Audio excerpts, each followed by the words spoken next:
தக்காளியை வச்சு தொக்கு மாதிரி செஞ்சு தோசை, சப்பாத்தி, பூரி இதுக்கெல்லாம் தொட்டுக்கிட்டு சாப்பிட்டா அவ்வளோ டேஸ்ட்டுங்க. வேற லெவலில் இருக்கும். ஒரு கடாயில் குழம்புக்கு யூஸ் பண்ணுற நல்லெண்ணெய் இருந்துச்சுன்னா 5 ஸ்பூன் அளவு ஊற்றிக்கோங்க. இல்லைனாலும் நார்மல் எண்ணெய் யூஸ் பண்ணிக்கலாம். கடுகு 1 ஸ்பூனு, உளுந்தம்பருப்பு 1 ஸ்பூனு, பூண்டு 10 பல் ஆட் பண்ணிக்கோங்க. பெரிய வெங்காயத்தை கட் பண்ணி வச்சிருக்கேன் ஆட் பண்ணிக்கலாம். ஒரு 2 பெரிய வெங்காயம் இருந்துச்சுன்னா போதும்.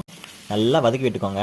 1/4 ஸ்பூன் பெருங்காயத்தூள் ஆட் பண்ணிக்கோங்க. 1/2 ஸ்பூன் மஞ்சத்தூள், 2 ஸ்பூன் மிளகாய் தூள் ஆட் பண்ணிட்டு நல்லா மிக்ஸ் பண்ணிக்கோங்க. தக்காளி ரிலேட்டடா எல்லாமே பிடிக்கும் அப்படிங்கிறவங்களுக்கு இந்த டிஷ் ரொம்ப ரொம்ப ஃபேவரட் ஆயிரும். இப்போ 2 கொத்து கறிவேப்பிலை ஆட் பண்ணிட்டு 5 தக்காளியை நம்ம ஸ்லைஸா கட் பண்ணி வச்சிருக்கோம் ஆட் பண்ணிக்கலாம். இது நல்லா மிக்ஸ் பண்ணி விட்டுட்டு நல்லா வதக்கி விடுங்க. நல்லா வேகட்டும். இந்த டைம்ல உப்பு 1/2 ஸ்பூன் அளவு ஆட் பண்ணிட்டு நல்லா மிக்ஸ் பண்ணி விட்டுக்கோங்க. ஒரு 5 நிமிஷம் நல்லா ஹை ஃபிளேம்ல குக் பண்ணுங்க. ஒரு மூடி இருந்துச்சுன்னா மூடி போட்டு க்ளோஸ் பண்ணிருங்க. அப்பப்ப நடுவுலயும் நல்லா மிக்ஸ் பண்ணி விட்டுருங்க. இப்போ அடுப்பை சிம்மில் வச்சுட்டு ஒரு 2 மினிட்ஸ் மட்டும் குக் பண்ணுங்க. அப்படியே எண்ணெய் லைட்டா பிரிஞ்சு வரும். அது பார்க்கறதுக்கு அவ்வளோ நல்லா இருக்கும். அவ்வளவுதான், தக்காளி தொக்கு ரெடி. இந்த மாதிரி செஞ்சு சாப்பிட்டு பாருங்க. இன்னும் கொஞ்சம் சாப்பிடலாமே அப்படின்னு தோணும். ஓகே.